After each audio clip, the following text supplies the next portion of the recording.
네, 오늘 하나님께서 저희에게 주신 말씀 잠언 3장 27절부터 35절까지의 말씀입니다. 잠언 3장 27절부터 35절까지의 말씀,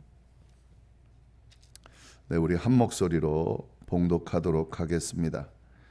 내 손이 선을 베풀 힘이 있거든 마땅히 받을 자에게 베풀기를 아끼지 말며 내게 있거든 이웃에게 이르기를 갔다가 다시 오라 내일 주겠노라 하지 말며 내 이웃이 내 곁에서 평안히 살거든 그를 해하려고 꾀하지 말며 사람이 내게 악을 행하지 아니하였거든 까닭없이 더불어 다투지 말며 포악한 자를 부려워하지 말며 그의 어떤 행위도 따르지 말라. 대접 해역하는 자는 여호와께서 미워하시나 정직한 자에게는 그의 교통하심이 있으며 악인의 집에는 여호와의 저주가 있거니와 의인의 집에는 복이 있느니라. 진실로 그는 거만한 자를 비웃으시며 겸손한 자에게 은혜를 베푸시나니 지혜로운 자는 영광을 기업으로 받거니와 미련한 자의 영달함은 수치가 되느니라. 아멘. 네, 어제 저희가 나눈 우리 잠언 3장의 중반부 부분을 보면 하나님과의 관계를 어떻게 해야 하는지에 대한 교훈을 우리가 봤습니다. 그런 교훈이 있는데요. 이 오늘 본문은 사실 어제 본문과 좀 연결해서 볼 수 있는 본문인데 이웃과의 관계를 어떻게 할 건가 하는 내용이 이제 오늘 본문에 나옵니다. 이 하나님과의 관계를 어떻게 할 건가, 그리고 이웃과의 관계를 어떻게 할 건가, 이것은 사실 하나님께서 우리에게 주신 교훈의 완성이라고 볼 수가 있습니다. 하나님께서 주신 계명 있죠. 십계명 있죠. 율법 있죠. 그 율법의 핵심 주제는 두 가지입니다.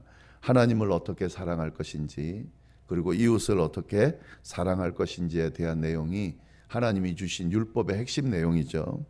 구약의 그 10계명을 보면 1계명부터 4계명까지는 하나님을 어떻게 사랑할 것인지에 대한 내용이고 5계명부터 10계명까지는 이웃을 어떻게, 사람들을 어떻게 사랑할 것인지에 대한 계명입니다. 예수님께서 오셔서 새 계명을 주신다라고 할 때에 그 계명도 마찬가지죠. 마태복음 22장 37절부터 40절까지의 말씀을 쭉 보시면 예수께서 이르시되 내 마음을 다하고 목숨을 다하고 뜻을 다하여 주 너의 하나님을 사랑하라 하셨으니 이것이 크고 첫째 되는 계명이요 둘째도 그와 같으니 내 이웃을 내 자신과 같이 사랑하라 하셨으니 이 두 계명이 온 율법과 선지자의 강령이니라. 이렇게 말씀을 하셨습니다. 예수님께서 주신 계명도 마찬가지죠. 하나님을 어떻게 사랑할 것인지 또 이웃을 어떻게 사랑할 것인지에 대한 계명이 나오는 거죠. 이 잠언 3장도 마찬가지입니다. 하나님과의 관계를 어떻게 할 것인지 또 이웃들과의 관계를 어떻게 할 것인지 교훈하고 있잖아요. 마찬가지로 하나님이 주신 계명의 핵심을 이야기하고 있다라고 볼 수가 있겠습니다. 자, 그러면 잠언에서는 이웃들과의 관계를 어떻게 하라고 교훈하는지 오늘 본문 말씀을 가지고 보겠습니다. 한 세 가지 정도 좀 보려고 하는데, 첫 번째는 이웃에게 선을 베풀라 하는 교훈입니다. 27절 말씀, 내 손이 선을 베풀 힘이 있거든 마땅히 받을 자에게 베풀기를 아끼지 말아라. 네, 이렇게 돼 있죠. 선을 베풀 힘이 있으면 베풀어라, 그 말입니다. 선을 베풀 힘이 있음에도 불구하고 베풀지 않는 것은 잘못이다. 한번 자신의 모습을 잘 돌아보면 좋겠습니다. 선을 베풀 힘이 있다면 베풀어라. 있는데 베풀지 않으면 잘못된 거죠. 예, 그걸 좀 보시면 좋겠고, 그 다음에 선을 베풀 힘이 있으면 베푸는데 도움이 필요한 사람들에게 베풀어라 하는 거죠. 지금 이 도움을 요청하러 왔다라고 하는 것은 도움이 필요하기 때문에 왔겠죠. 뭐 사기꾼들은 도움이 필요하지도 않는데 사기를 치는 경우가 있지만 지금 여기서 말하는 것은 선을 베풀어 달라고 요청하러 왔다는 것은 도움을 요청하러 왔다는 거죠. 도움이 필요하기 때문에 찾아온 겁니다. 그 필요를 외면하지 말고 베풀어라 하는 거죠. 도움이 필요한 자에게 선을 베풀 힘이 있으면 베풀라 하는 그런 교훈입니다. 근데 한 가지 더 이야기를 합니다. 베풀기를 아끼지 말아라. 베풀 때 아낌없이 베풀어라 하는 거죠. 주저없이 베풀어라 하는 거죠. 다시 말해서 이 말은 뭐냐면 마음을 가지고 베풀어라 하는 거죠. 선을 베풀 힘이 있으면 베풀고 도움이 필요한 사람에게 베풀고 베풀 때 아낌없이 베풀라. 이것이 오늘 잠언이 우리에게 주는 교훈입니다. 그러면서 예를 들어서 이야기를 하는데요. 28절에 보면은 이렇게 되어 있습니다. 내게 있거든 이웃에게 이르기를 갔다가 다시 오라 내일 주겠노라 하지 말아라. 이게 예입니다. 27절에 예를 든 건데요. 이 도움이 필요한 이웃이 도움을 요청하러 왔다는 거죠. 그때 어떻게 하라는 거죠? 거절하지 말고 도와주라 하는 거죠.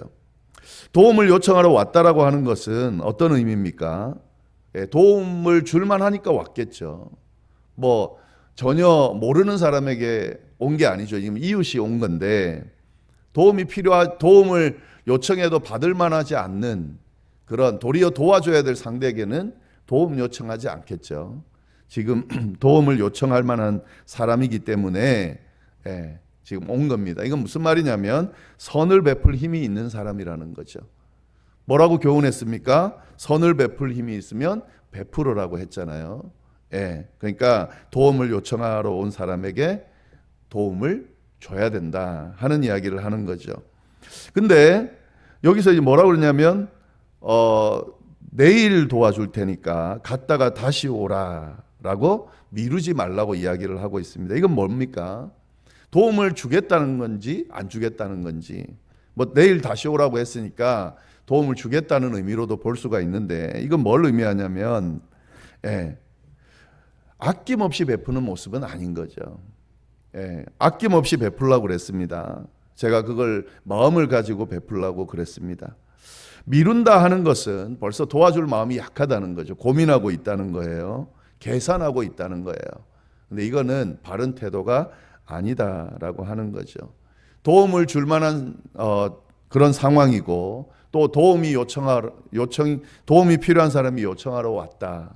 그럴 때는 미루지 말고 마음을 줘서 계산하지 말고 아낌없이 베풀어라 하는 말씀을 예로 들어서 이야기하고 있습니다.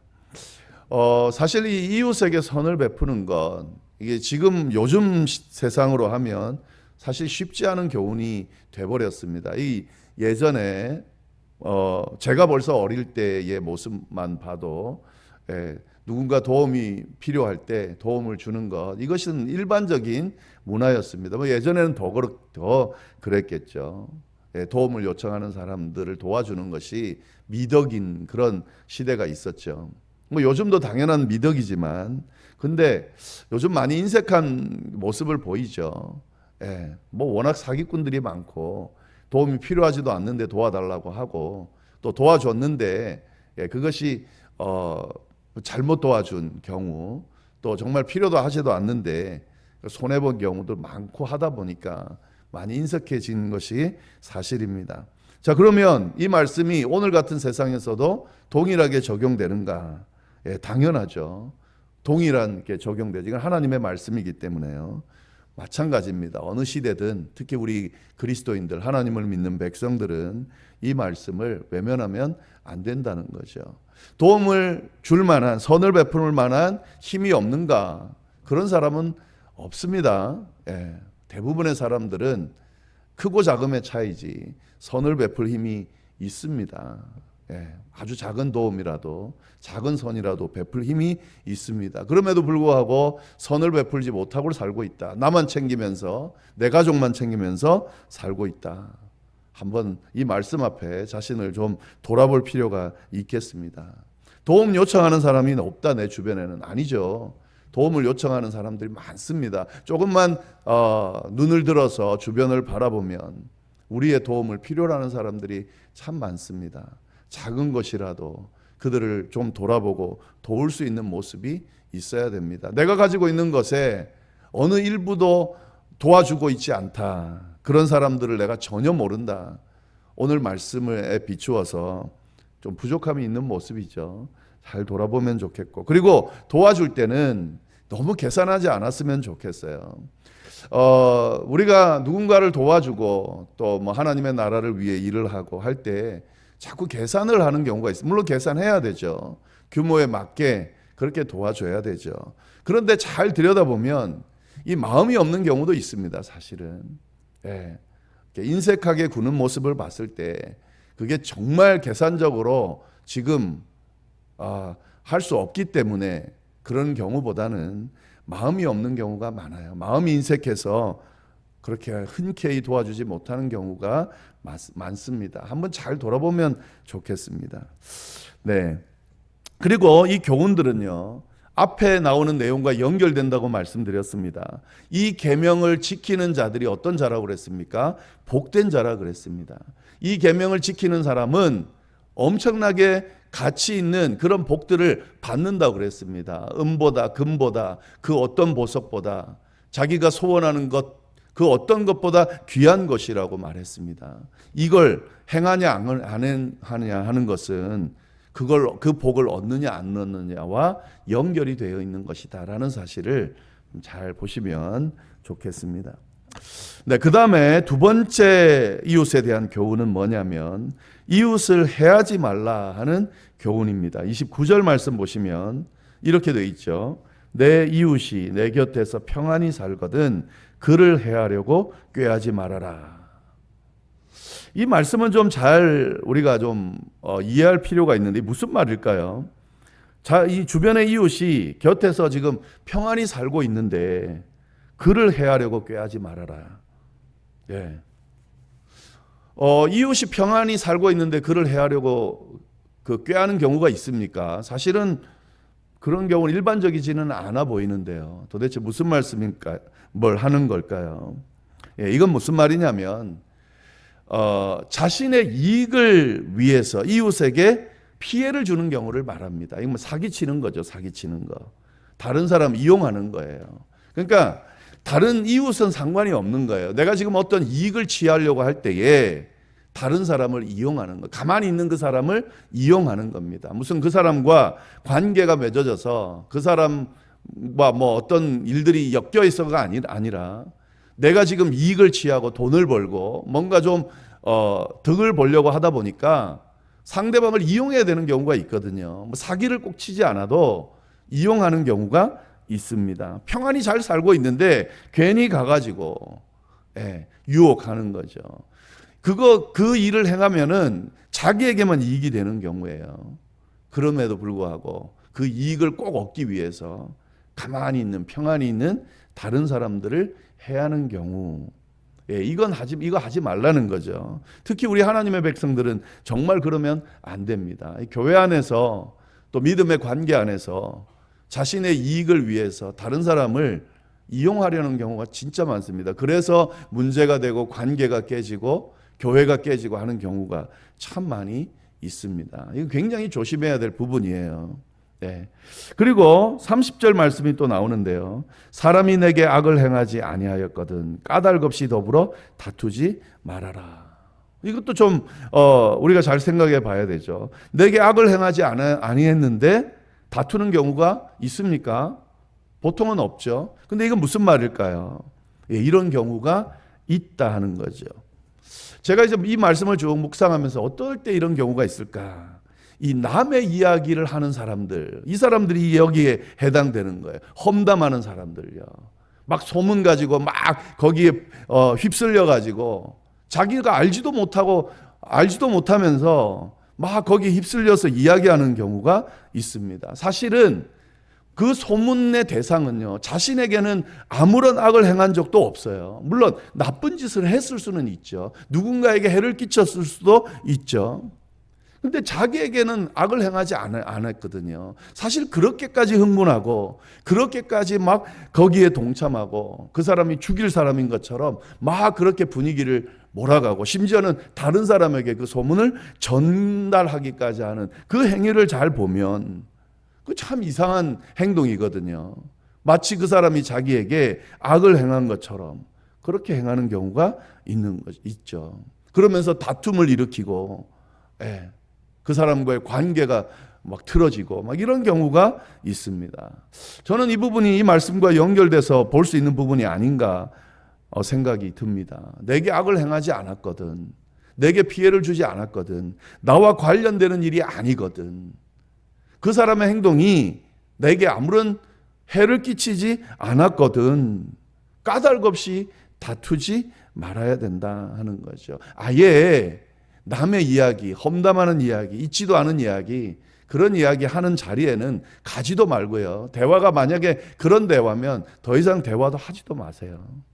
휩쓸리지 마셔야 된다 하는 거죠.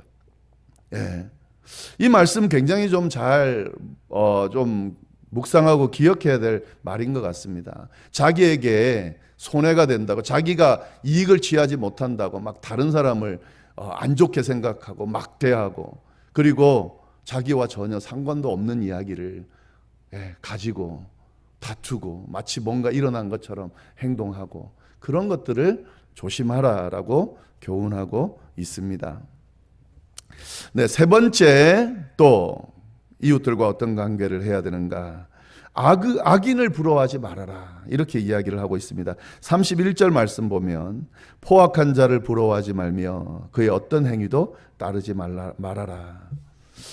포악한 자를 부러워하고 그들의 행위를 따르는 경우는 언제가 있을까요? 네, 잘 되는 경우를 말하죠.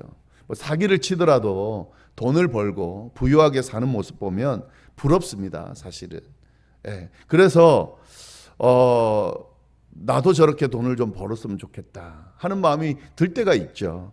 수단 방법 가리지 않고 이득 취하는 사람이 있습니다. 그리고 이런 사람들은 좀 겉으로 보기에는 진짜 이득을 취해요. 부유하게 사는 사람들 중에 이렇게 해서 돈을 번 사람들이 있습니다. 근데 그런 사람들 부러워하지 말라는 거죠. 따르지 말라는 거죠. 이거는 하나님께서 미워하시는 거다라고 분명하게 이야기합니다. 32절 대저 패역한 자는 여호와께서 미워하나 정직한 자에게는 그의 교통하심이 있다. 돈 잘 벌고 부유하게 살고 그의 삶이 잘 되는 그것만 보고 그가 하는 행동이 잘못되었음에도 불구하고 그걸 부러워하고 따르지 말라. 하나님은 그것을 미워하신다. 도리어 하나님은 정직한 자를 원하신다. 33절 악인의 집에는 여호와의 저주가 있거니와 의인의 집에는 복이 있느니라. 악인의 삶은 잘 되는 것 같지만 하나님에게 있어서는 저주받은 인생이다.